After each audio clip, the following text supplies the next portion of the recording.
serivisi yindi isanzwe nka kwitura ineza. Rero niba afite ayo mamodoka afite ubwo bushobozi nuko yabikoreye, nuko arabo yafashije kubohoka. So abara batandatu nibasubire mu matorero yabo yabananiye, barekere Gitwaza ZAON tempo agumeza dushumbe kuko turamukunda, atugeza nyine kumenya Imana mo fete. Gitwaza yahaye umugisha imitima y'abanyarwanda yari remereye kuva 94 bagifite imitima Nukuri kw'Imana iremereye. pe nuko abantu ubwo dushaka nyine Hanyuma n'abanyarwanda nabo benshi baraza bafata Gitwaza imigisha imifuka y'amapataro yari yapfumutse barayishona bayipakira nk'amafaranga. Ubu ni umuherwe mu bandi, urumva ariko nibyo ntacyo ni nakosa kimwe yakoze. kimwe. Ntabwo Gitwaza yakoreye ubusu, uyu mugabo ni uza umukire kandi amafaranga yaje yiwe Kigali. gadufata ni umuherwe, uza amafaranga ye uzi Oya nuza nta yiwe kibazo ntiyurira ese indege ya ubundi buri kumuherwa hari ikibazo. Murashaka none se mu modoka abapasiteri Gitwaza reka nkubaze, imodoka Gitwaza agenda murayibona ahantu atuye urahazi? none se ndamutse mugabiye imodoka ibyo bisobanura ko biba bimuherwe? oya uko se nta ese mwise kibazo umuhemu? asuze wamureka akaba umuherwe, wamureka Ariko akaba se none umuherwe. ndakubaza, kuba umuherwe ni icyaha? Ni ikosa kuki mushaka Ni abapasiteri ikosa? b'abakene? Kuko nk'ubu ngubu ari ibintu ari nk'ijambo numvaga rya minyoni, ugasanga abantu kuko pasiteri akijijwe byabaye ikibazo. Urashaka kugenda pasiteri akwirukaneho umwuka w'inyatsi gute nawe ari umukene? Mwareka tukajya kumushaka amavuta y'ubukene niba yarakize, hari icyo bidutwaye? ijambo rimwe nose ko umupfumu akira ntituvuga amagambo kandi tubona abapfumu, ukabona umupfumu yarakize ntubone nta kibazo, ariko umukozi w'Imana ukize abantu bose Gitwaza okay, abantu musitani wizihimu mugende hejuru mutore twamutoye pe Gitwaza bigumeho, kereka biba ari indi mpamvu ihari twe tutazi yewe bahasenye hari mu Gatenga bahasenye bahubaka akabari. oya pe ako ni mugakazi nuriya muhanda umuhanda witiriwe Gitwaza barawukuraho. Hari witiriwe Gitwaza? Ye uriya muhanda uzamuka kwa Gitwaza yitwa umuhanda wo kwa Gitwaza. Biranditse icyapa cyitwa niko byanditseho? barabavuga kwa Masengo, barabavuga kwa no oya no I think kari akabara barakazamuka ugiye Vandex kwa Gitwaza. Reka ibikabyo byo bamayibo bo mu muhanda bitirira. Hari icyapa cyanditseho handitswe Gitwaza nkuko dukatana ugasanga handitswe Jean Marie. I guess so. Njema yeruka ni mugatenga ni mugatenga hari umuhanda witiriwe Rubayita uzamuka utubwire. Buretse hari umuhanda witiriwe Gitwaza? ntawo uweza ari kubesha ni mugatenga ni kwa no njya numva hold on maheruka kera ariko numvise bavuga ko ijambo ryanjye mureka ntagize ijambo ryanjye umunota umwe vuga ahubwo nkuye iminota abagabo barazinduka ofete mureke nyine iyo ibibazo nk'ibi bibaye cyane cyane mu nzu y'Imana bituma biha icyuho kinini abantu badakijwe bati n'abandi bakijwe bari kurwanira imitungo, kuko wamungana urebesha amaso y'inyuma bari kurwanira amafaranga amaturo ibintu nk'ibyo. Rero abantu kuko numvishe nkawe Godfather uvuga ngo niwe wakubatije niba utarabeshyaga abantu bakijwe nabatijwe n'uwere haye akazi ariko nisubiyeho ubu ngubu nzongera kubatizwa bundi bushya. Nabatijwe n'uwo bita ngiye kuvuga izina rye uwambatije ubu ngubu narabisesha ubu ngubu ntabwo nzongera kubatizwa bundi bushya kuko naje gusanga naribeshye. Yambatijwe kuko yarambatijwe nkeje njya gusambana, urumva rero ntabwo yari afite ronzi. Urabikwiriye pe ukwiye kongera kubatizwa. Ariko amazi yago ubwo amazi yagiyemo Godfather iyo ibwo n'amazi iki? Oya bibaho, ariko niba uri umukristo bibaho kuko n'abarenze Godfather barakizwa, ahubwo nyine nukuri Imana igomeze kuri Gitwaza kuko bavuga ko ari umuyumbu utarabatizwa. Concluding nawe ari kumaze kuvuga umwanya muremure. Murabe nse nyampi nukuri gusa unyandikire tumenyane. Ndabona ngurisha imyenda kandi mfite amapataro ariko wakwihanye Godfather niki mwagiye muri umuntu akavuga ibiri ku mutima we yemwe mwaramutse. Ariko so tukira aho ishimwe ngewe amusaningiriza Gitwaza ibi bindi bari gukora ni ubugorye no gushaka umurambika hasi, ariko ntabwo bishobora mugabo risiza amavuta. uri kumwe nawe kubera iki kuko ntabwo ibyo bari kumukorera nakarengane bari kumukorera, ariko ntabwo bivuze ko nyine yikwije bagombye kubagarana nawe kubera kuko stati yanditse kuri we niwe ubundi tushize mu buzima busanzwe. Ashobora kuba yarabyanditseho. Reka Gitwaza n'umu intellectuel, Gitwaza n'umugabo n'umuhanga. Wibuke ko yararangije university Gitwaza yaje zibimuzanye. Reka nkubwire Gitwaza yari muri Kenya atera imibare. Kankubwire ikintu kimwe ariko mwagiye tubona turi ibiwerewere. Gitwaza yari muri Kenya buri abanyamurenge bamenye ibi bintu kuva mbere. Gitwaza ajya muri Kenya kubita imibare aravuga ati kiriya gihugu kivuyemo jenoside hakenewe umuntu wo muri mitima yabo akababa hafi. ikintu bakeneye ni ahantu bahungira bakaza umuntu akabana nabo, urumva, abakubita imibare araza Gitwaza n'umu businessman w'akasamutwe, urumva. ese wowe uyikubita oya Godfather Godfather oya Nari pe kwibuta sinari nakavutse. iyo papa wawe ayikubita Godfather njye Oya, ndakanagora akavuka. yari mantuza ariko noneho wajya gusubiza inyuma tukareba aba bantu, aba bapasiteri bose bakize mu Rwanda sha baje mbere 94 dore Masasu ngo yarageze Kavumo avuye ahantu bita Ntuza Bunyakiri, ngo ahageze ngo roho w'Imana ngo araza ngo amuvana mu ikamyo yari arimo ngo aramubwira ati ugomba kujya mu gihugu bita u Rwanda ukajya ko muri Kongo hari ibibazo y'abapagani Godfather benshi pastor batangirije muri Masasu Kongo. bwiwe ari educated muri electronic I no mu know engineer nibyo mpamvu ndi kubabwira bari bati so bateye bivuga imibare baza yuko uretse gato amafaranga yari kuyabona mu bundi buryo ntabwo yari umva bano bantu erega abantu bose n'abahanga arareba akavuga ati ninjya mu bintu by'ubuhinzi mu Rwanda igihingwa cya makadamia dore cyabuze isoko ntibizakunda reka ngo ninjya gucuruza ngukosore ariko se ndakumyutinga wimba bituma ntakumyutinga yareba kujya mu mashanyarazi agasanga igihugu gifite ibirometero bikeya ntabwo azabona ntibizakunda amashanyarazi ntabwo amatsinga bizakunda agatera imibare akavuga ati hano rubanda bakeneye iki. Erega ubu uri umuhanga mwiza mbere yuko akora business amanza kureba icyo audience ikeneye.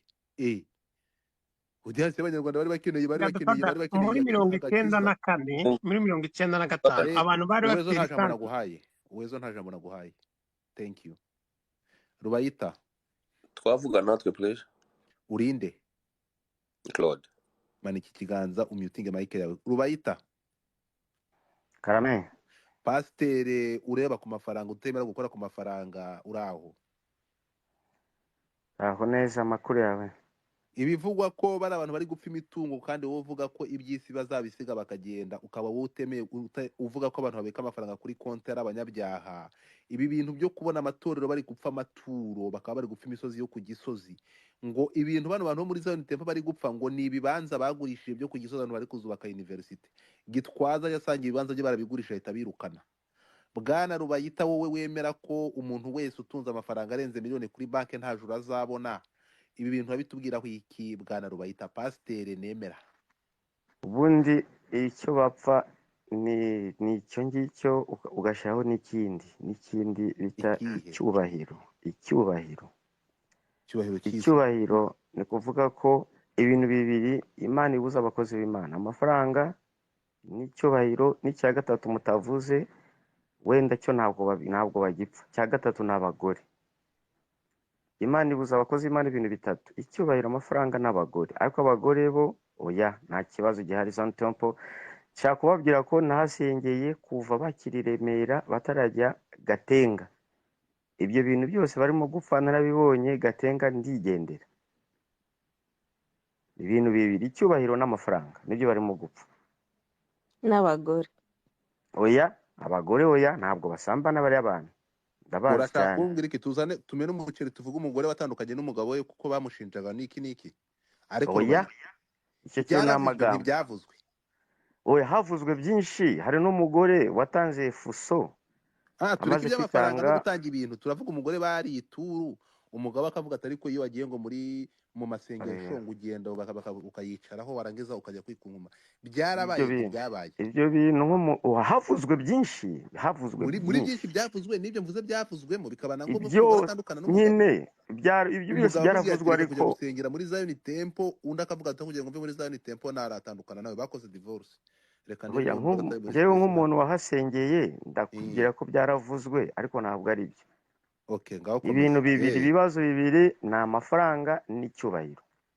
ZAON tempo nk'uko abantu bahazi kugira ngo umenye ZAON tempo bahita kwa Gitwaza. Iki cyonyine ni ikibazo gikomeye kandi ntabwo yakirwanyaga kwa Gitwaza. Aho hantu hari aba bishop umwe muri bo ni pasiteri ushizemo na Gitwaza yaje kuba apotre bose bari batandatu. Wa mbere bamwitaga Bishop Dieudonné Vuningoma, wa kabiri bitaga Bishop Bienvenu Kikumu, wa gatatu bitaga Bishop Claude Okitembo Jessa niwe waje kuba berger ni kuvuga ko niwe waje kuba ushinzwe itorero pasiteri. Uwundi bakamwita pasiteri Kamanzi Patrick, wa gatanu bakamwita Bishop Richard Muya yari umukongomani, Jessa ni umukongomani ariko Patrick na Dieudonné bari abanyarwanda. Hanyuma uwa gatanu navuze uwa gatanu Muya, hanyuma uwa gatandatu hakaba Apotre Paul Gitwaza na Mudakikwa. Mbo bariya bari batoya, ndavuga bakuru ongera basubiremo. Hari wa mbere Bishop Dieudonné Vuningoma, hakaba Bienveni, hakaba Claude ari we waje kuba nuza Berger Jessa Claude, hakaba Kamanzi Patrick, hakaba na Bishop Richard Muya akunda kuvuza ingoma abantu bamuzi, akunda kuvuga drum, hanyuma agashiraho noneho na Apotre Paul Gitwaza yari pasiteri. Abangaba baje ari abasore benshi, uretse Bienveni na Muya baje ari abasore badafite n'abagore. Mbona Vuningoma nawe yashatse kera. Baraza bava Kongo basengera muri Assemblée de Dieu Nyamirambo. Hanyuma baravuga ngo bafite iyerekwa ry'itorero bagiremera muri Cave.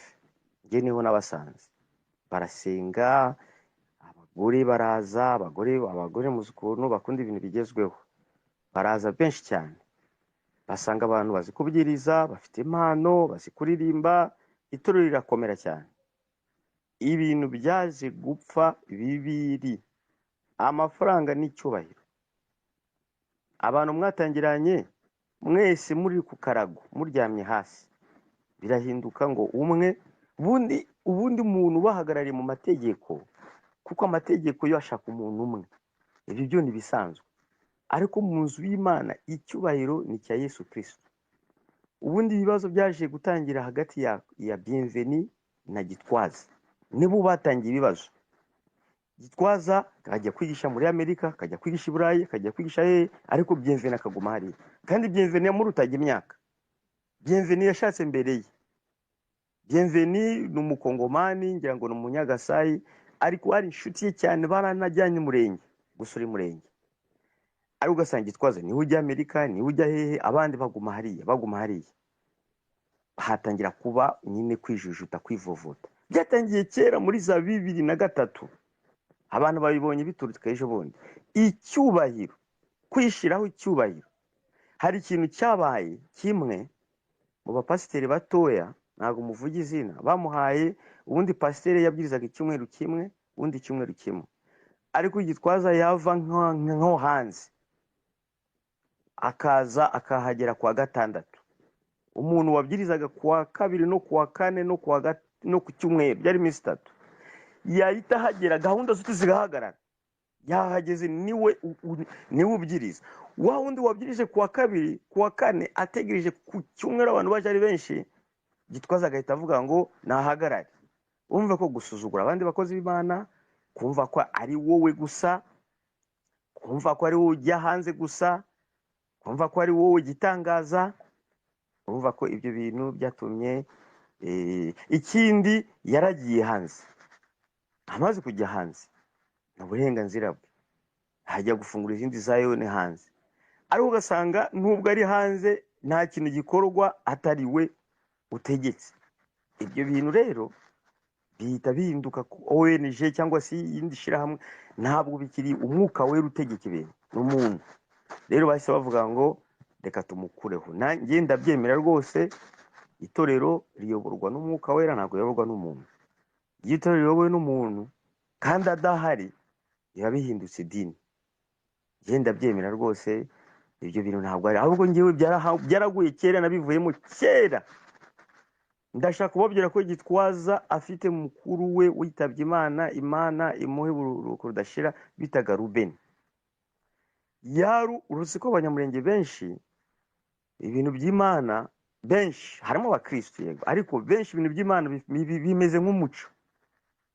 bimeze nk'umuco, nyine babikuriyemo. Rero yigiraga mukuru witwa Ruben, yabikuriyemo abapasiteri guca mu izina, ariko yari umupagani urebye neza umurebye. Noneho abantu baragenda bafungura nuza ZAON Temple Bujumbura, abakristo, abanyamasengesho. Nanjye nahagiye, nahasengeye iminsi 75 yo muri 2002. Twarasengaga iminsi 75 twiriza ubusa. Itorero riravuka rirakomera. Gitwaza amanuka i Bujumbura, ategeka ko mukuru we aba ari uyobora pasiteri nako Bujumbura. abantu barabireba bakubitwa n'inkuba. Hari umupasiteri abantu basenga kwa Gitwaza kera witwaga Gi, yaririmbishaga nimba mumuzi.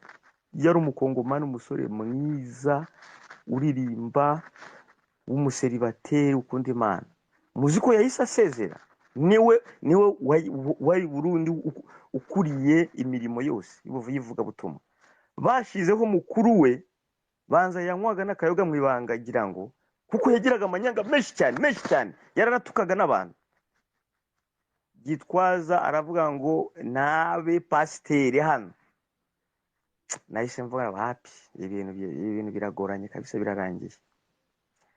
Bo Imana yinyereka ibintu nijoro, ndamuhamagara ndabimubwira.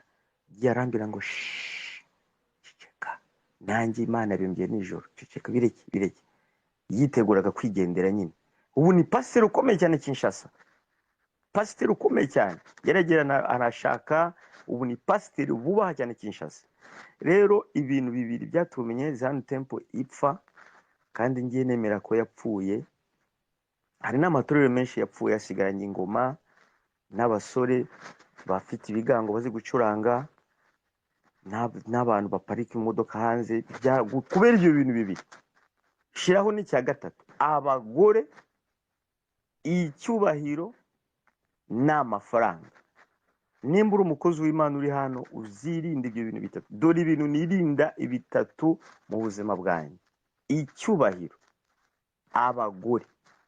Niba waba umugore umeze gute ushaka isengesho, sinshobora kujyayo kujyana gahunda nawe ntatwaye wanjye atabonetse, nkatwara abandi bakozi b'Imana babiri. Kwikingirana n'abagore mu byumba ngo basengere, kwihererana n'abagore b'abandi, ntabwo ari ijambo ry'Imana. Kwiyitirira icyubahiro cy'Imana ngo kwa Gitwaza, ntabwo ari ijambo ry'Imana. Gutegeka abantu ugasimbura umwuka wera, ntabwo ari ijambo ry'Imana. Dore ibintu byatumye ZAON Temple igwa. Yaraguye kera, hashize imyaka 20 iguye. Abantu babona ibigaragara, ariko yaguye muri 2003 tuyivamo. Hasigara abantu gusa bashaka ngo amafaranga, ngo barahembwa, ngo ibyubahiro, ngo za bishop. Ibyo bya bishop byose byaje inyuma. Bose bari abapasiteri, twese twari abakristo. Ya bishop ibyubahiro biza nyuma n'ibiki byose.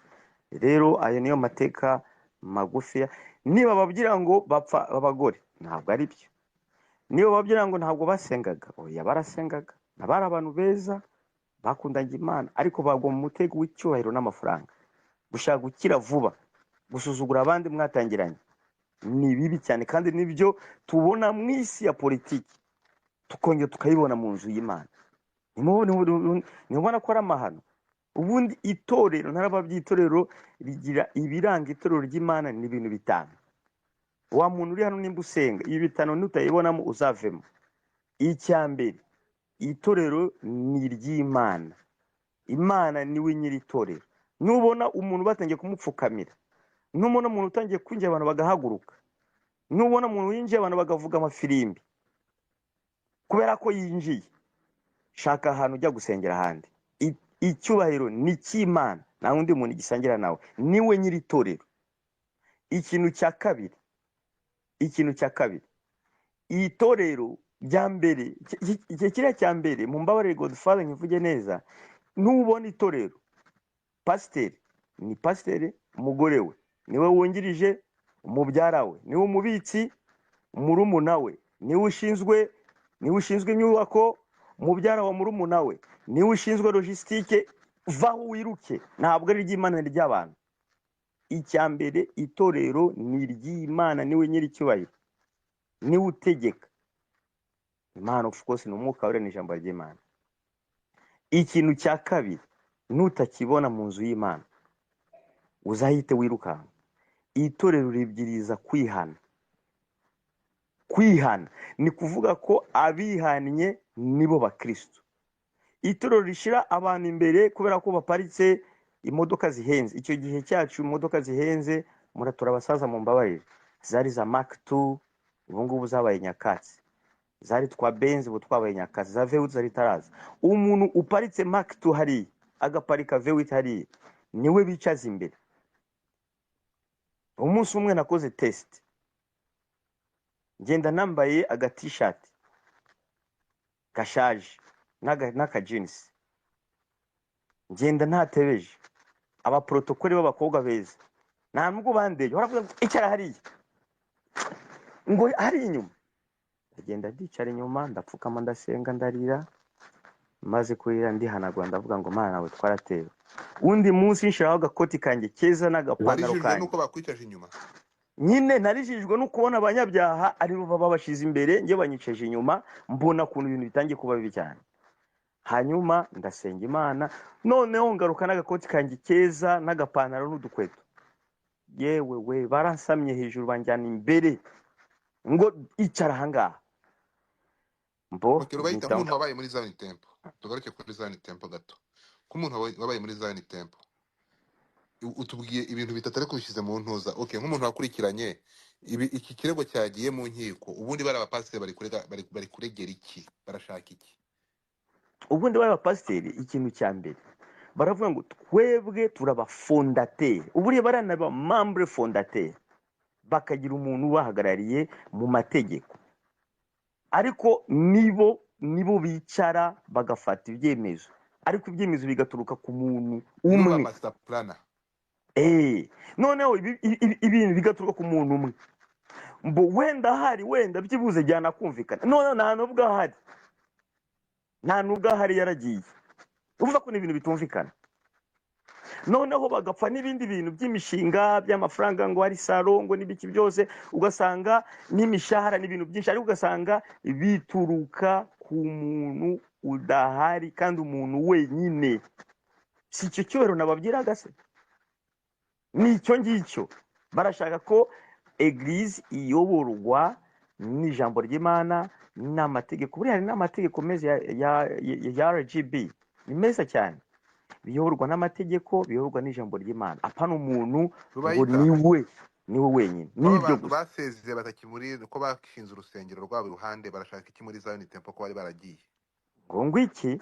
Ariko Mana, none se Godfather wowe uransetse, ahubwo ndakubwira ikintu mbagaye. Buriya bafite ukuri kandi nta kuri bafite. Ubundi kwirukana umuntu kubera ko murushije amaboko, kubera ko murushije kwamamara, bisobanuye ko mu mapuro batarimo se? Niba membre fondateur, nibo bashinze. Ni nko kuvuga ngo njyewe nawe dushinze ikintu tugishize hariya kirakomera, uranyirukanye mu bifatika, ariko mu mategeko ndimo hariya. Nyine bari kurekera mu burenganzira bwabo nyine.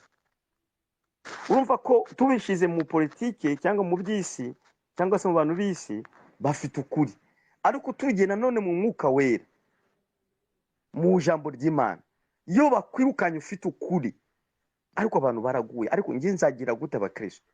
Hari umuntu birukanye witwaga Samuel, abanyayisraeli baravuze ngo ntabwo tugushaka, turashaka umwami, ntabwo tugishaka kuyoborwa n'umuhanuzi. Samuel aravuga ngo muranyanze, Imana iramubwira ngo icecekere, si wowe banze ninjye banze. Samuel yaragiye arabareka. None urumva atari bari gukora Gitwaza, ko bari kwirukana Gitwaza, ubwo Gitwaza siwe Samuel. Nyine baguye nabo bagiye mu mubiri, Gitwaza yagiye mu mubiri naho bagiye mu mubiri. Abana b'Imana ntabwo barwana ngo iyo wanze umuntu ufite ukuri, ufite ijambo ry'Imana, ngo akaraba ibirenge agakunguta umukungugu akavuga ngo urabeho akagenda. Baguye, njye nakubwiye ko baguye muri 2003. Ntabwo njyewe nigeze gutangiza itorero, abantu bankura akagambane, Imana iranabinyereka, baranyirukana kubera ko ijambo ndarizi, umukungugu w'ibirenge ndawukunguta ndagenda, ndabasiga ndagenda. Ariko cyaje gukurikiraho niko baje kumamagara nyuma. Dore hari uwo bigeze kubigukorera. Oya, ahandi nagiye gutangiza, n'ahandi mumbabarire, ntabwo ari Zion. Dore umukozi w'Imana nkunda akomerezaho, ntabwo ugiye kumukorera publicity, akomerezaho, yitwa Masasu Josué. Baramwanze, eka biba ku bakozi b'Imana bose, baramwanze Kimisagara, kandi ari we watangije.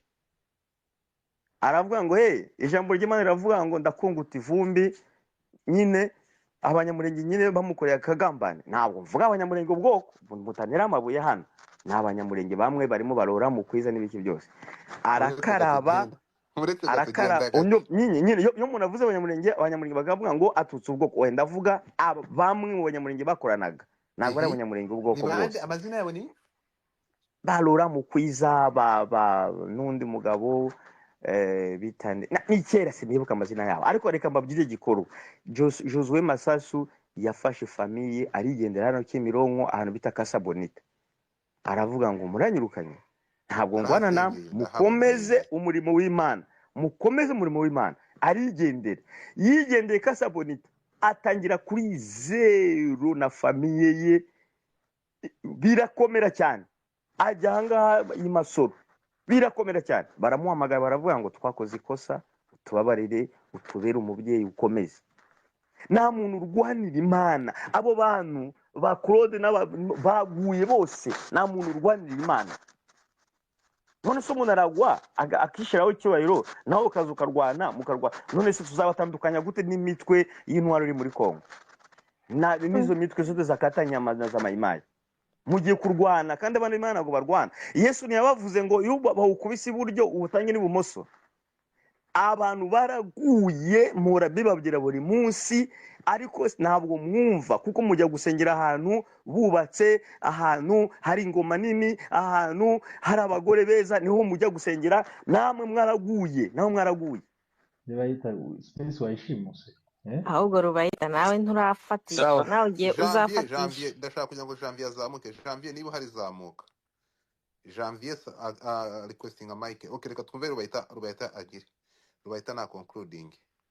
Nyine ikintu mbabwira, ibintu biba hanze ntabwo biba mu nzu y'Imana. Godfather yankase kandi nanjye kuvuga ikintu gifasha abantu benshi hano. Icya mbere, itorero ni iry'Imana. Nubona abantu bishiraho bene wabo inshuti zabo, hungu ushaka handi. Icya kabiri, itorero ribwiriza kwihana, gutandukana n'isi. Nubona isi irimo gufata ibyicaro, abantu bambaye neza bafite imodoka nziza, abagore beza nibo babicaza imbere, abanyamugwa bakabicaza inyuma, umenye ko nta kwihana babwiriza hariya, hungu ugenda. Icya gatatu, uko Yesu yararejo niko agomba kuba mu itorero n'iteka ryose. Ni kuvuga ko itorero ry'Imana rigomba kugaragaza Yesu wazutse. Ndavuga ibimenyetso n'ibitangaza bigaragaza ko Yesu yagarutse. Nusanga mu itorero baririmba nk'abantu bari mu kiriyo bafashe ibibazo nk'ibisanzwe, hunga. Mu rusengero ntabwo ari mu bitaro, mu rusengero ntabwo ari mu kiriyo, hunga. Icya kabiri nako icya kane, ni kuvuga ko zambaraga turi mu manza hano ibintu byawe umva ndi gufasha abantu hano bahunge. Fata amasegonda 30 uconcluding uje ndarangije. Hano dufite ababizirima turi kuvuga ku rubanza tuvane mu kutubwiriza. Ndarangije. Ni kuvuga ko zambaraga z'Imana ziri mu pasiteri zisengera abantu, zigaragaza ko Yesu yazutse. Nusanga ziri muri pasiteri wenyine bakajya bakora umurongo bakabasengera gusa. Hari umupasiteri yasengeraga abagore iminota 3, agasengera abagabo amasegonda 30 mu cyumba. Iminota 3 abagore, umunota umwe umugabo. Twaje gusanga niki yatindaga ku bagore kubera ibintu murabizi. Ni kuvuga ko zambaraga ziri mu pasiteri zigomba kuba no mu bakristo. Yari umugabo nyine yaravuga ngo ndazagusengera abantu, akabaha umunsi. Noneho bakajya bajyamo, ugasanga umugore iminota myinshi byaterwaga n'ubwiza afite. Harabamaraga iminota 30, isaha, amasaha 2.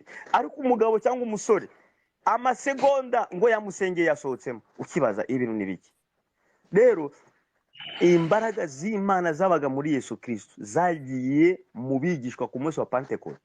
Ni kuvuga ko zambaraga uko Yesu yaje umunsi liteka ryose rigomba kuva muri pasiteri rikajya mu bakristo bose bagasenga Imana, kuko umwenda wakingiza gahera waratabutse, abantu bakajya hera bakisengera. Icyanyuma imbaraga icyanyuma cy'ijuru, ni kuvuga ko umwuka we utamufite ibagirwa ko uzajya mu ijuru. Wibagirwe nubwo baririmba gute, nubwo bavuga mu ndimi zose, nubwo ari itorero rya mbere risengerwamo meya na minisitiri. Byarangiye nibyo bitanu, muhunge muve aho hantu. Urakoze cyane. Reka tugende. Claude waje kuva karanya twumve Keminike twihuta. Claude urakoze cyane Godfather. Reka ngenda ba bref ariko ndagerageza gukora ku mapointi amwe namwe numvishe abantu bavugaho. ya uyu mugabo we ankuyemo kabisa niwe undangije cyane kandi binteye vraiment kwibaza niba avuga ngo abandi baraguye niba we ahagaze neza ku maguru abiri kabisa cyangwa se wenda kwizera kiri mu mutima wiwe. Biratangaje kumva umuntu atangira kuvuga akavuga umuntu witabye Imana mukuru wa Gitwaza akamwita yuko ngo ari umupagani ngo biki byose ni okay. Ibyo ngibyo rwose sibyo byari byatuzanye ahangaha kandi icyo ngicyo nta nicyo byatumarira mu by'ukuri. Wari kumwegera nka mwene so ukamubwira ati niba hari amakosa umubonaho ukamubwira ati mwene data muvandimwe dusangiye agakiza dore ibyo byo kubonaho dore ibyo kugayaho dore ibyo byose noneho ukagerageza kumwereka inzira nziza niba yari mu nzira mbi. Naho kuza hano kuri space y'abantu ibihumbi bingahe kuko umuntu witabye Imana utanagihari kuvuga ngo gahini umupagani yagize gute, ibyo bintu mu by'ukuri ntabwo byari bikwiriye rwose. Abantu n'abantu bakora amakosa yego ariko ntabwo ushobora ku expose ibintu byose ku bantu nkaho wenda dukeneye ayo makuru cyane twari dukeneye kumva ibyo tugomba kumva. Voyage za Gitwaza mu voyage sinizera yuko yagiye muri voyage yiyemvise wenyine. Gitwaza ashobora kuba yaragiye muri voyage wenda ya mbere nko muri 2001 2002 3 gutyo hari kera cyane vama voyage abantu benshi muri Afrika iwacu voyage byari bikiri bike cyane. Nama invitation wenda bamuinvitaga akagenda akabwiriza cyangwa akagenda yagiye kubera ama invitation. Gitwaza wenyine yigeze kuvuga yuko naho atagejeje bari abagabo kuko no mu Rwanda kugira ngo baze mu Rwanda usibye Dieudonné Vuningoma usibye Kaberuka usibye wenda na Papa Safari n'abaki bose bari abakongomani bandi bose nibo bazanye mu Rwanda baje bamukurikiye nabo babwiye ngo baze baraza batangiza umurimo w'Imana hariya. Yego erega eglise mu mategeko ni association y'abantu kandi rero nta n'ikihishe kirimo ni association bavuga ati association yitwa gutya donc représentant vice représentant secrétaire biki byose amategeko bari aho ngaho bikorwa gutya na gutya na gutya. Umutungo uzava hehe? Ni amaturo n'itorero ni amaturo n'ibya 10 n'amadon impano biba byanditse clear biba bihari rwose nta n'ikintu na kimwe kiba kihishe hariya. Okay bakabivuga byose birahunga bakabivuga byose. Rero kuba baturisha n'ibiki byose bagatanga umuntu itarore igatera imbere nta ribi ryose biba ririmo hariya. Kandi ikindi kintu bari abagabo rero kuva muri Zion buri abantu bajya bibesha cyane. Ntabwo ari Gitwaza wenyine en personne individu wafashe icyemezo kuvuga ngo no abangaba turabirukanye. No bari mu nama y'abandi bantu bose n'abandi bapastori bose bo mu ntara n'ahandi hose bari bicaranye aho ngaho.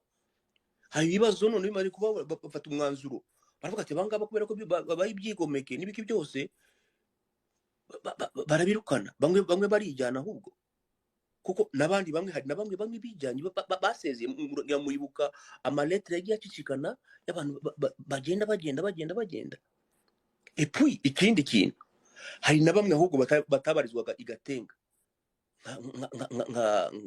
nka bienvenue yabaga Bruxelles areba na Europe ariko chose grave kandi amatorero yose yo muri Europe yari yitwaga Zion Temple niko yitwaga ariko kubera icyo kibazo nyine itorero rya Bruxelles ararihindura izina n'amazina y'ibyo byose. Itorero rya Liège itorero ryo muri Sweden amatorero aragenda gutyo.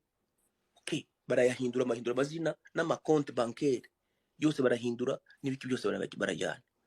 N'abakristo bien sûr bamwe na bamwe baragenda abandi bavamo kubera ko nyine babonaga ibintu nyine bitameze neza. So ibyo ngibyo byabaye abantu bose babireba abantu bose babwirina. Ikindi kintu hari igihe Gitwaza yigeze kujya muri Amerika aratinda cyane. Hari ibintu bijya abantu benshi batazabazi cyangwa se bw'ibyo byose. Le même personne abo bantu bagiye bashatse guhindura statut adahari kandi ari we muvugizi dawe uri represent ushaka guhindura statut ya Zion adahari ariko ntibabigeraho sinzi ukuntu batabigeza ariko ntibabigeza ariko habaye iyo tentative kugira ngo bahindure statut bamwirukane nyine ubwo yagiye n'iki byose n'amamirimiri yuko yaragiye ntazagaruka sinzi ibiki n'ibiki n'ibindi byinshi cyane abantu wenda bashobora kuba bazi ibyo byose byarabaye rero uyu munsi niki bamurega iyo baravuga ngo sinzi turimo tutapangira ngo akote icyo bamurega baravuga ngo twaramwirukanye muri Zion nicyo ngicyo nicyo kiri mu rukiko no mu rukiko abantu bagiye kuburana n'abarega nta numwe wigeze aboneka na parti ya Gitwaza n'abantu gusa bagiye mu rukiko bari baterana amagambo n'ibiki byose urumva icyo ngicyo rero nacyo ni ikindi kibazo kiri aho ngaho baravuga ati lettre ya RGB ntabwo twe tuyemera bari abantu uko bari bamwirukanye bandika lettre n'ibiki byose ngo amakosa n'ibiki byose ariko RGB igiye kubyitegerereza avuga ati no ni urwego rwa leta institution yemewe mu mategeko yavuga ati no ibi bintu ntabwo bikwiriye rero no ntabwo bikwiriye mw'iritorero kandi babizanye ryari nyuma y'imyaka ingahe baragiye barasezeye banasabye n'imbabazi bamwe iyo aho ngaho ngo twakoze amakosa gusa imbabazi iyo ngiyo ngira ngo bashizeho na video aho ngaho so ni ibintu byagiye nyuma y'imyaka ingahe baragarutse ngo baramwirukanye okay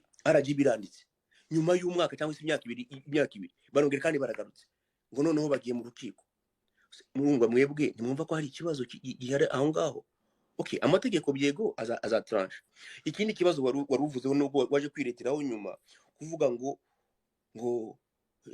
y'amasasu ngo abanyamurenge ngende restoration church mu restoration church iyo zina wavuze ngo Laurent Mukwiza nta Laurent Mukwiza wabaye muri restoration church Laurent Mukwiza wabaye muri restoration church ya Kacyiru avayo ajya muri Zion niba utabizi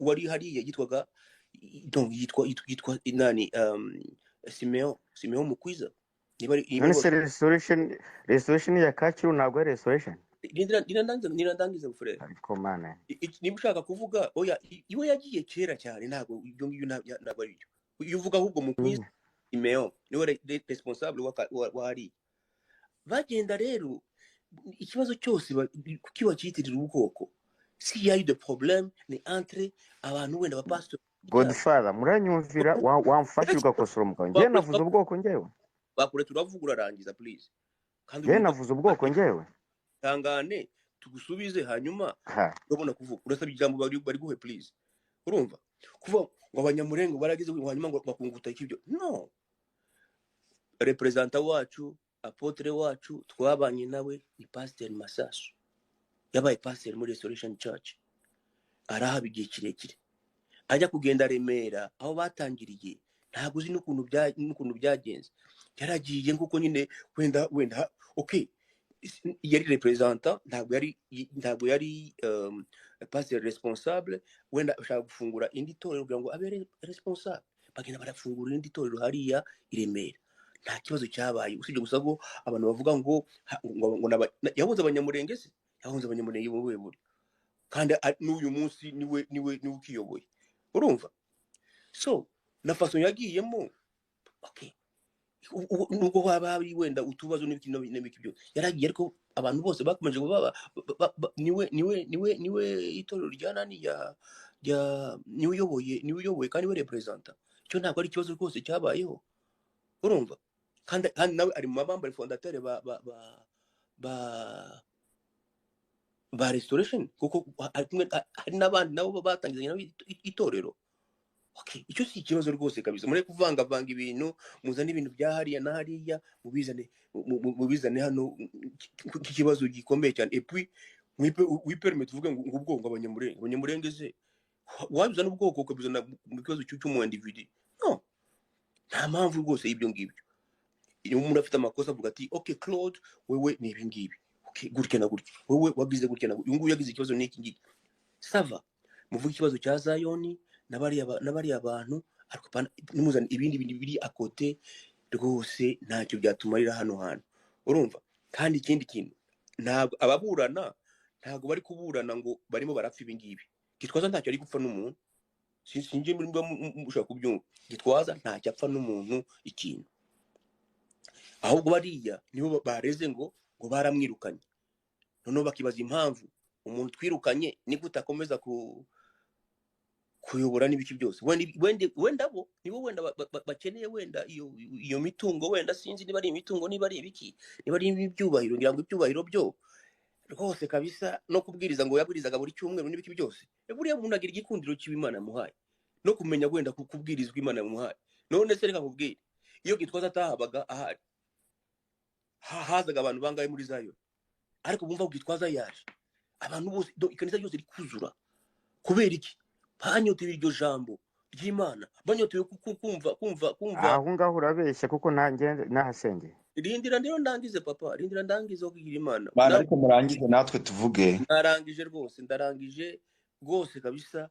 Ibyo ngibyo byo ni ibintu bigaragara, ni ibintu bizwi n'abantu benshi. Ibindi bashaka kuvuga n'ama speculation n'amagambo y'abantu ntago mwayavamo. Epwe n'ikindi kintu nk'abantu bizera rero, ntimukibwire yuko intambara zose cyangwa se wenda ibyo abantu bose bagenda bahura nabyo haba hariho n'ibindi bintu n'imyuka ya Satani n'ibiki byose ushaka gusenya no kugira gute no kugira gute. Nose ibyiza nuko Satani, ibyiza bigaragara uyu munsi wa none, cyangwa se bari abagabo wenda bavuga bari batandatu, ari Muya, Claude, Bienvenue n'abandi Didori n'abandi. Ibyiza nuko babona Zion Temple isenyutse. Ngewe nibwira yuko impamvu bagaruka nuko bagiye gutangiza ibindi byabo ntibyafatika ntibyafata, noneho bakabona ko bitafashe hariya bakagaruka, bakomeza bagenda bagaruka. Aho ndemeranya nawe. Yes, urumva rero nibyo ibyiza nuko wavuga ati ubwo navuye hano hantu niba narabonyemo amakosa ngewe nkava nkigendera, ariko hakakomeza agaprogressa agakomera. Ibyiza nuko naho hasenyuka, ibyiza nuko naho tuhasenya. Nicyo cyagaragara neza mu bandi bantu, cyangwa se nabo bakwishima. No, ntabwo ari byo abantu bose bakwifuza. Nabo wenda uko bagiye siko wenda abantu bari bifuza, cyangwa se aho bari uyu munsi siko wenda aho abantu barimo bifuza. Urumva, ngewe ndizera ko abantu basengeye, abantu bari abantu bose muri bari bishop, umuntu wakijijwe nyuma ni Dieudonné, yakijijwe mu Rwanda hariya, ngo hariya bagisengera hariya mu uramenye uriya yavuye Rucuro ari umukozi w'Imana. Uramenye, ceceka. Rindira ndangize kuvuga. Ariko se uri umukozi w'Imana kweli? Ibyo ni ibikurimo. Oya, uyivuga ibyo utazi, uramenye urawemenya. Rindira ngiye mvuga ibyo nzi, nawe uravuga ibyo uzi. Urumva?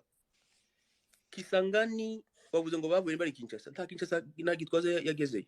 Ni Kisangani yavuye. Bari abantu nibo basenganye hariya, bamwe harabo yakirije agakiza hariya mu Kisangani. Nibo bazanye hariya. Dieudonné yakirijwe hariya mu Rwanda. Ngiwe nicyo nzi, yakirijwe mu Rwanda. Akora muri Rwanda Revenue Authority. Urumva? Araza. Yego vraiment yarafite amatu menshi, yari yarize, afite ibiki byose, afite n'ubushobozi. Bien sûr. To araza nawe yeretruva hamwe n'abandi. Niwe ntago babanye, ntago biganye Kisangani nk'abari abandi bose bamuya Jessa Bienvenue. Ariko warekeye aho, abo bose bakishijwe mu mahanga, bari abakozi b'Imana mu mahanga. Rekeraho. Reka ndangize please, nje ndarangije rero kuvuga ngo uyu munsi wa none wikiza ngo nuko ngo bagira gute. No, ntabwo ari byo. Wewe nibi icyo upfa na Zion ntitukizi, kandi nturi mu bareka. Sinumva impamvu ukomeza usa ngaho ushaka donc ibisenyuke bishambuke, turatugabane n'ibyanga bimeneke. Ntabwo ariko bikorwa mu by'ukuri. Sinzi nk'abantu bizera.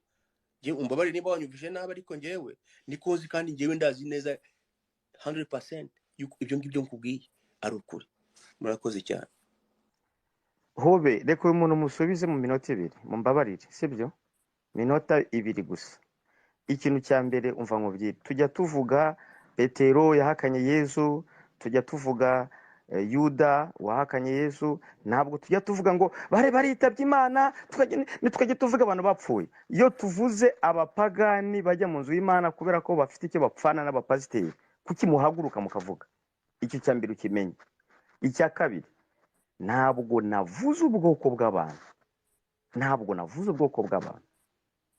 Mbabarire, ahubwo uraza gutuma mvuga n'ibindi nibamo ijambo ibyabaye by'abanyamurenge, apana ubwoko. Hariya Gitwaza nabyo barabimurega nimba utabizi. Ikindi shaka gukosora, ishaka gukosora, Masasu birazwi icyatumenye ava hariya yigendera, arajya hariya Kasabonita, ni ibintu bizwi nawe arabivuga. Ikindi nkukosora ngo naho atagejeje abo bantu, urumva icyo kintu nababwiye, ngo naho atagejeje abo bantu bageza mu Rwanda. Abageze hehe? Bari Kisangani baravuga ngo Imana yatubwiye tujye mu Rwanda. Kuki wumva ko ari wowe yaje abahetse se? Ni umwuka wera, niwe. Dore icyo kintu gituma abantu barakara kubera gusuzugura abandi, ngo si wabirukanye, ngo ni inama. Ubundi reka nkubwire, hari ikintu kimwe abantu bakora bikoze, ikintu bita influence y'umuyobozi mukuru. Ashobora kujya mu bantu n'igitsure cye cyonyine, abantu bagafata ibyemezo, ariko nibikuraho ko bari araba membre fondateur, bari membre fondateur nibo batora bagafata icyemezo. Amategeko arabivuga, uri kumva? Rero umuyobozi afite influence yo kujya mu bantu bakabagatora nyine, uri kumva? Noneho ngo Bienveni ngo yabaga hanze. Bienveni yari membre fondateur nubwo yari hanze, yari membre fondateur nubwo yari hanze. Noneho nimba nkubwira ikintu nushaka unyange nushaka undakarire, nga nkubwire Kimisagara habayeho, nimba wibuka Rehoboth, ni uribuka Rehoboth, za ndirimbo za Rehoboth, influence yabari abantu n'abapasiteri bari abantu nashaka kuvuga, kandi iriya zina ry'ubwoko kuko mubyumva nabi. Biriya nibyo byazamuye influence yo gushaka kurwanya Masasu. This is not the case. Urazana ibintu bitatu, urasukiranya nyine murimo gushaka guhisha ukuri. Reka gusukiranya ibitari, kuko baravuga ko Gitwaza kuri none ikesi iri mu rubanza ni iyihe? Ntabwo ari ngewe ndemeranya n'uyu mugabo, urwanya abatangiye kujya mu mateka ya Zion Temple ibiki ego. Umva kurwanya umuntu ahubwo rubayita wareka abandi nabo bakavuga. Ndumva wewe harimo n'imbogamizi z'akazi zifitanye kamwe. Ari rubayita ngo yataye Zion Temple, Claude nawe aracyayirimo. So basi uwundi muntu yavuga, niba ari urinde uri kuvuga, we wavuga noneho ubundi nawe akavuga. Ngiye warugiye kuvuga, ngiye ntabwo mfata iminota myinshi, ariko ibintu ngiye kuvuga ndagira ngo ngiye ntimundebere nk'umuntu usenga cyangwa mundebere muri aya madini yanjye. Ibintu ngiye kubivuga nk'umuntu ubibonera inyuma, ntihagire umuntu uza kuvuga ngo uyu ni umupagani cyangwa ikindimo. Oya, ibintu mvuga mbivuga nk'umuntu uri hanze, naba nemera Imana ntaba nayemera, aho ngaho nta muntu n'umwe biba bireba. Ubundi ntuza Claude yarabivuze neza. Ubundi twabyita ko Gitwaza ari muri safe possession, ko kubera ko byibuza mbere babanje kujyana ibirego byabo muri RGB ibitesha agaciro. Buriya rero RGB itesheje agaciro ikintu, buriya niyo kijyanye mu rukiko akenshi usanga 50% n'ubundi baba bazafata ibya RGB, indi 50% ari iby'urukiko, kubera ko n'ubundi mu mpamvu batanga impamvu ivuga yuko ngeze Zion Temple ndayifata nkaho, cyangwa iyi Old Ministries reka tuyifate nkaho, ngiye nyifata nka business, reka two kuyifata nkaho, ngiye ntago nyifata nk'urusengero, kuko nta urusengero rwose ruratura n'iriya Authentic Radio cyangwa na Authentic TV. Niyo bahari kunyuraho amanuza ijambo ry'Imana, ngira ngo bashyiraho aho abantu baturira niyo baba bari mu rugo. Ariko ugasanga bariya abantu uko ari batandatu bashinze Zion Temple, ni abantu bagiye bicara ahantu baravuga ati twebwe uko turi batandatu, kuko ntago nka Gitwaza ushobora kubwira abantu uburyo ashobora kwicara agahita ashinga ikintu kigahita gishinga imizi kigahita gikomera. Ahubwo n'abantu bicaye nka batandatu kwa kundi reka tubare niyo baba bari gusoma nka byeri bagahita bata ariko nyamara dushinze itorero murabona ridashobora kuba ryakomera cyangwa rikabyara umusaruro. So aho hantu rero habamo representa ujya usa nkaho nubwo nyine mwazanye umushinga mukawushyira mu bikorwa ariko hari n'umuntu ugomba kuwuhagarira kuko bivugwa yuko Gitwaza ari umuvugizi wa Zion Temple. Bariya icyo baba bashaka akaba ari ukuvuga ati reka twirukane reka Gitwaza icyo dushaka si no kumwirukana muri Zion Temple burundu, ahubwo icyo bashaka ni ukugira ngo bamweguze kuko n'ubundi niba ari batandatu basangiye umushinga wabo, basangiye business yabo. Ntabwo rero bagomba kwirukana Gitwaza ahubwo ni ukumukura ku buyobozi ntiyongere kuba umuvugizi w'abariya abantu ko ari batandatu. Icyo rero nicyo bari kwifuza.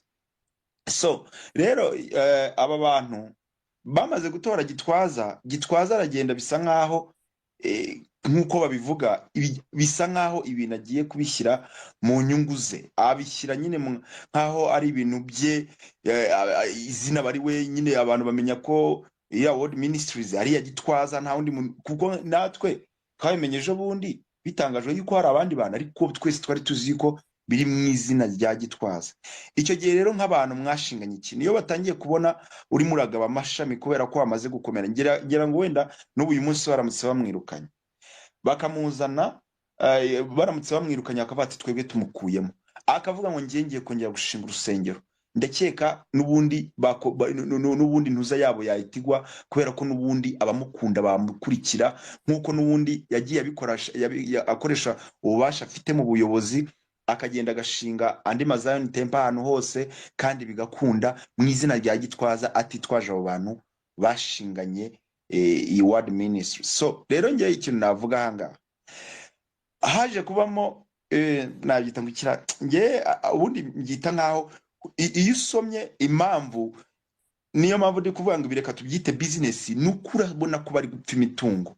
Bavuga yuko yagiye yigwizaho imitungo akabikoresha mu nyungu ze bwite, nyine ugasanga arimo aranyereza umutungo. Ibaze kunyereza umutungo, abantu bashinze ikintu bagira ngo bakosora abantu bababwira ijambo ry'Imana, hatangiye kuzamo aho kugira ngo bajye kurega bavuga ngo twebwe icyo twari dutegereje kuri uyu muntu cyo kugira ngo abaturage bahinduke cyangwa abantu batugana ari benshi tubona abakristo, ntago ari cyo turi kubona, ahubwo turi kubona yuko ari kunyereza amatungo amaturo. Sorry, icyo ni ikintu kibabaje kumva abantu barimo bararega ku mitungo aho kugira ngo abantu barege yuko nta jambo ry'Imana rikivugwa mu rusengero, ahubwo ugasanga abantu barimo barashyira imbaraga kuvuga ngo uyu muntu anyereza umutungo, uyu muntu yataye akazi. Nubwo yashyizeho umuntu umureberera, ntago abantu bari kureba ibyo abo bantu basigaye bakora cyangwa abo bigisha, ahubwo barimo barabirebera mu mafaranga mu mashami umuntu amaze kubaka. Nyine hakazamo yuko habamo nk'akantu bita nkaho ari jalousie abantu bagira, cyangwa bigasa nkaho batangiye kumva yuko bavuga ati umunsi azaduhuguza bizagenda bite. Kandi unakurikiranye birasa nkaho Zion Temple ntago yanditse, kuko iramutse baye yanditse iyi ikintu cyanditse kiba gifite abantu bagishinze, cyose cyanditse gihari gifite abantu bagihagarariye, abayobozi, CEO, abavugizi, nyine ugasanga icyo kintu kiragaragara. Ariko biragaragara yuko Zion Temple ari ikintu cyaje aho ngaho mu kirere kikubita aho ngaho kikomera n'izina, ariko icyo kintu nticyandikishwa kubera ko byakomeje kuguma mu gicucucucu cy'abo bantu aho ngaho barahunga. Nyine Gitwaza akavuga ati subunda yandikisha aba bantu byashoboka, babana bakavuga ati se twayandikisha Gitwaza atabizi. Ibyo bintu rero bituma nyine hazamo kutumvikana hagati yabo uko ari batandatu, bigatuma none bavuga ati none reka dushaka uburyo Gitwaza tumumenesha, ariko none natwe turebe ko twagaruka nyine cyangwa natwe turebe ko twagarukanamo akaboko muri Zion Temple yacu. Ibi rero biri kuba cyane cyane amadini yose.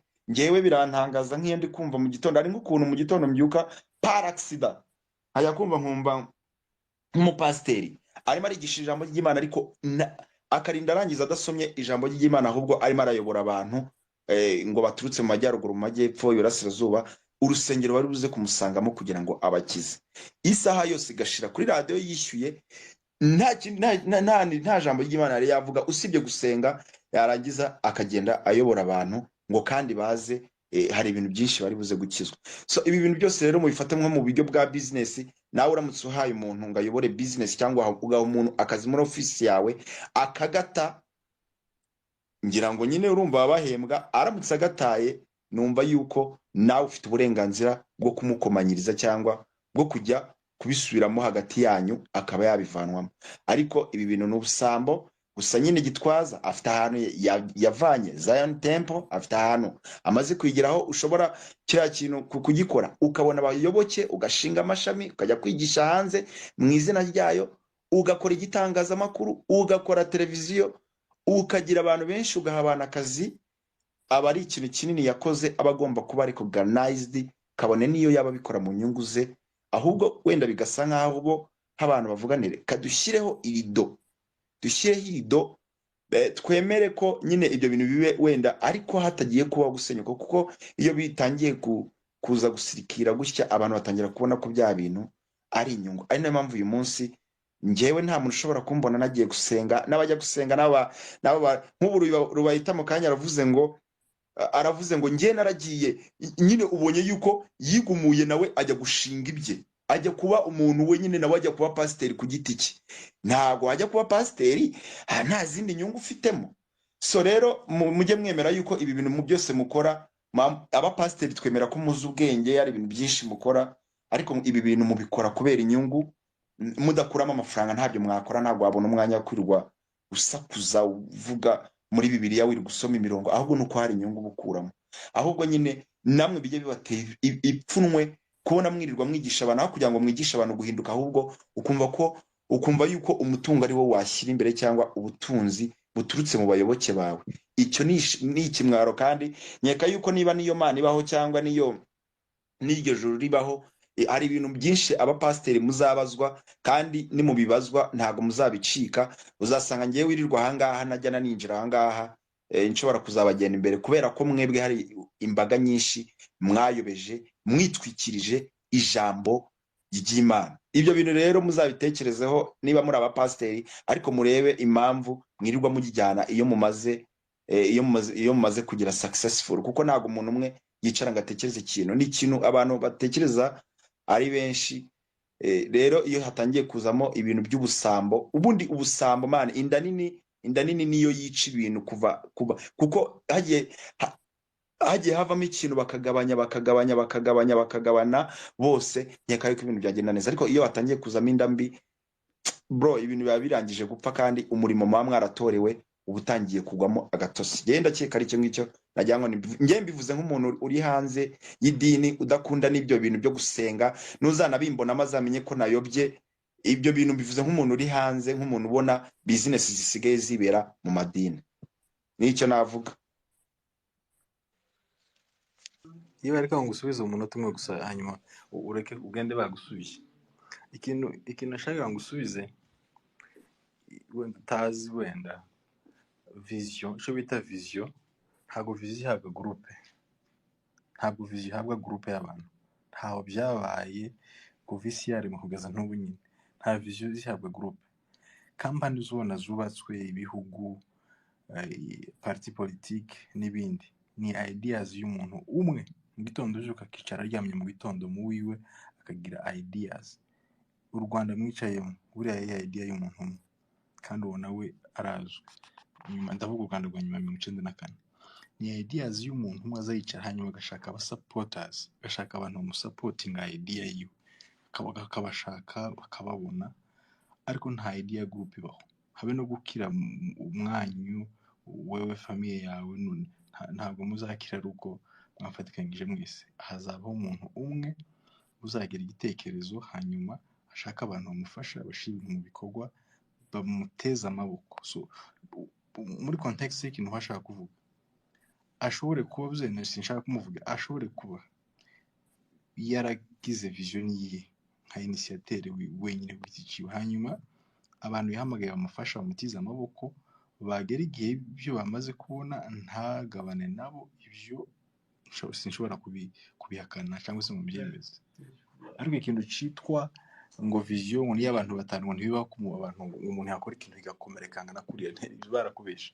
ibintu byose bigirwa n'umuntu umwe urukumbi, hanyuma abandi bakaza bagakurikiraho bagafata amaboko.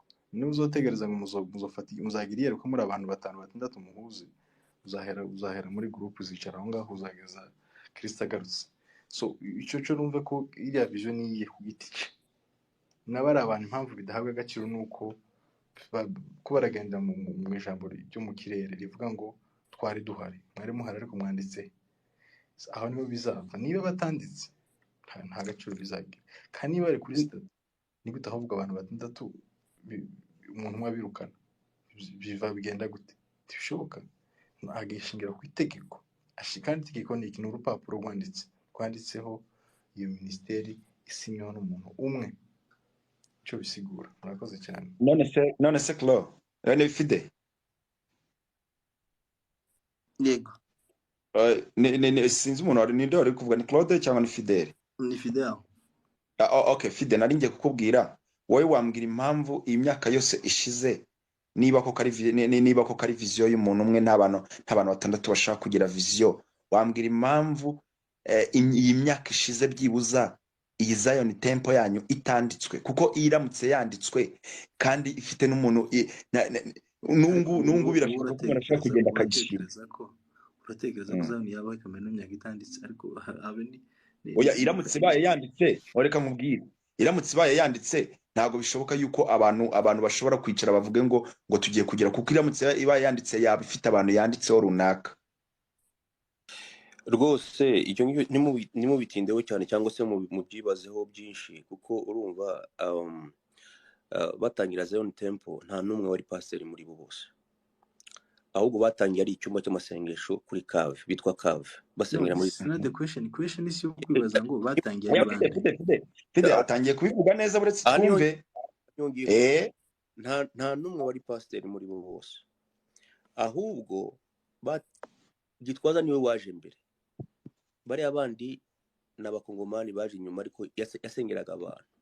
Noneho abona umurimo donc ubaye munini cyane, n'ibibazo byari bihari. Mu by'ukuri biratangaje kubona ngo yabonye ngo opportunity ngo nyuma ngo ya genocide yakorewe abatutsi. Vraiment est-ce que hariya cyagihe mu by'ukuri hari wari utegereza ko yuko ninde muntu wari ufite n'ubushobozi ahubwo n'ibiki byose ajya kukurebera mu bantu?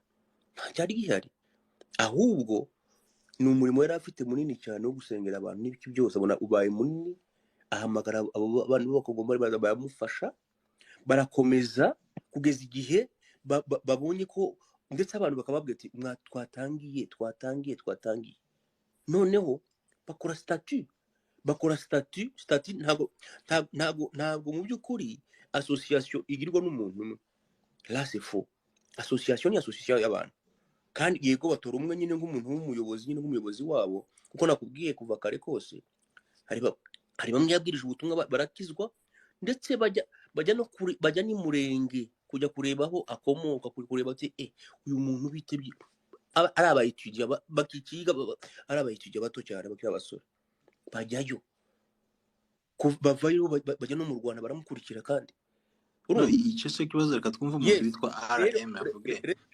Rero ikibazo yarabajije, wenda kugira ngo nsoze nk'umunota umwe, nuko ikintu cyose yigiye kugikora ushyiramo ubushishozi, cyangwa niyo yaba wa mugani wa Fidel, niyo yaba ko ari vision yawe ukagira idea, iyo ushatse kwerimina hari ikintu ubaha, ibintu bigasigara. It's like, reka mbaye nk'urugero uko Kenisi yabigenje. Kenisi yafatanyije umuntu na radio, ariko Kenisi amurusha ubwenge, amubwira ati ngiye kuguha amafaranga ya naya, arayamuha. Umuntu ahita avuga ati Kenisi nkwemereye radio, urayijyanye. Umuntu amaze kubona ko bimaze kuba successful, umuntu aragaruka aravuga ngo ngiye nyamara nafatanyije n'uyu nguyu, ariko ndabona amaze kugera aha ngaha. Icyo gihe Kenisi ajya mu rukiko, bigaragara ko uwo muntu yamwishyuye, birangira n'ubundi ibintu byeguriwe Kenisi, kubera ko nyine byagaragara ko hari ikintu yamugombye, kandi icyo gihe yakimuhaye agikeneye. So n'abo bantu 6, iyo uzi ko hari ikintu bagomba, hari ikintu bagufashije mu bupfura bwawe ufite, hari ikintu bagomba, warangiza ibintu byawe ukabigumana rwose, nta n'umuntu uzagukoraho, ariko hari icyo wabahaye utaberetse ko amaboko yabo yapfuye ubusa.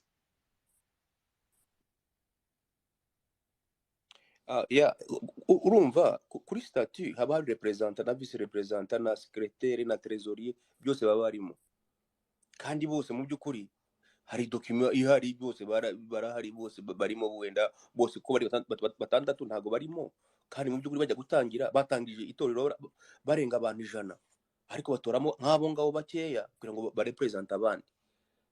Nibyo ngibyo kuri statut ho bariho n'ibiki byose, ariko niho wavuga ngo itorero ngo niryo umuntu umwe ugiti cyongo cyangwa se ngo afite ngo yego niba guidinga cyangwa se leader nyine atanga na vision n'umurongo n'ibiki byose, ariko mu by'ukuri bafatkanije n'abandi baba bari kumwe. Niko bonyine nabivuga. Ibyo ni byo wavuga. Reka twumve RM, uyu muntu witwa RM. Ariko ibyo RGB yatangaje ushize yavuze ko bano bagabo ntabwo bari kuri sati ya nani ya ZAON tempo y'ubu ntayo bariho. So ahubwo urubanza ruraza kuba nka rujyaga wa mukobwa na urumva kuri iyo ya mbere bari bahari. Noneho ya mbere rero itegeko ntabwo riza ariko itegeko iyo ryatowe ntabwo risubira ngo rije kuvuga ngo hariho ngo kujya bitangira gukora hajya ryatorewe. Voilà, aho ngaho niho aho ngaho urumva maze kugenda rero bakoze indi statut nshasha ya ZAON. Iyo nikora rero ntabwo je muri archive aho bari gose. Urubanza ruzavuga wa mukobwa na urumva fide niba stati yabo wa mugani batariho aho ngaho ngenda byumva, ariko nanone haba habayemo kuguguza bitihe. Hari umuntu warabikoze akabikora abo bantu batabizi, akabikora nk'ahari ibye, kandi nabwo byaterwa n'igihe ntuza ya mbere yatangiriye n'igihe yandikishirijwe, kuko urakompeyaringa ukareba inshuro ya mbere byatangiye ryari, icyo gihe yari yanditse ntiyari yanditse, ese noneho yanditswe ryari. Icyo gihe mumaze kubikompayaringa nibwo mushobora kureba trick zabayemo kugira ngo umuntu ahuguzwe cyangwa abantu bajugunywe bitewe n'inuza. Ariko ntabwo wambwira ngo umuntu yatangiye ikintu ari umwe ngo bishoboke, ahubwo hari ikintu kiba kigomba yuko abo bantu hari ikintu bagomba. Kandi buriya nuko tutareba behind the doors ukuntu byagenze, burusha gusanga hari ibiganiro byabayeho hagati ya Gitwaza n'aba bantu bandi, ariko ugasanga ntabwo bari kuricinga kuri rezilita bashaka, ahubwo noneho bigahita bavuga ati noneho twige dufashe umwanzuro wo kujya mu nkiko cyangwa kujya kumurega. So nyeka yuko akenshi usanga hari ibintu biba byarabanje, hari discussion zibanza mbere, ariko nizibe successful. Mu bitekerezo nakoze ngaho, reka twumve umuntu witwa RM nawe atanga ibitekerezo bye. Hari ikibazo nashaka kubaza sizirimo mwamakanya. Reka twumva manitse amaboko witwa RM akomeza. Yego, hari ikibazo nashaka kubabaza abantu b'abapasiteri numvisha ahangaha cyangwa se abandi bakora ibi by'imirimo y'Imana nk'uko mubivuga. Ese birashoboka yuko itorero ryayoborwa n'umwuka? Ngira ngo nabyanditse muri comment, ariko mbyandika muri ubu buryo uvuga ngo navuze ngo one of the basic rules the universe is that nothing is perfect. Murakoze, mwaramutse wambe mwiwe. Hello? Ndashaka kuvuga jewe, ndavuga version ya Apotre Gitwaza ko niyo mfite, kuko abandi bo ntabwo version yabo nyifite.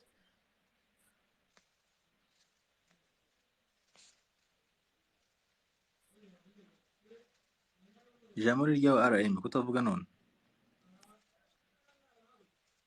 Yego, nashakaga umuntu witwa Rubayita ambwire nimba bishoboka yuko yayoborwa n'Imana koko kuko bivuga.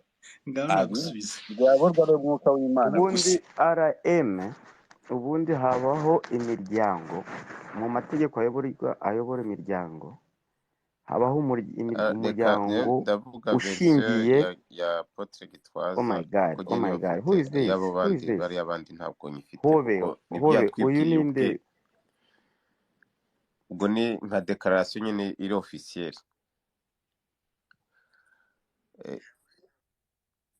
Ndi kuvuga sinzi nawe muri kunyumva.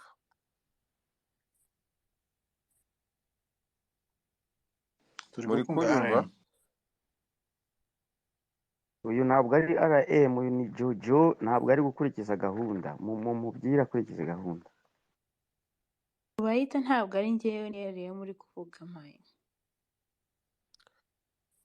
ntabwo agiye bakubajije rero RM ni bari vase babajije bakubajije ikibazo buretse gato uretse bari babajije ikibazo isi itorero riyoborwa n'umwuka ubundi mu miryango ya RGB niyo yemerera imiryango gukora za organisation imiryango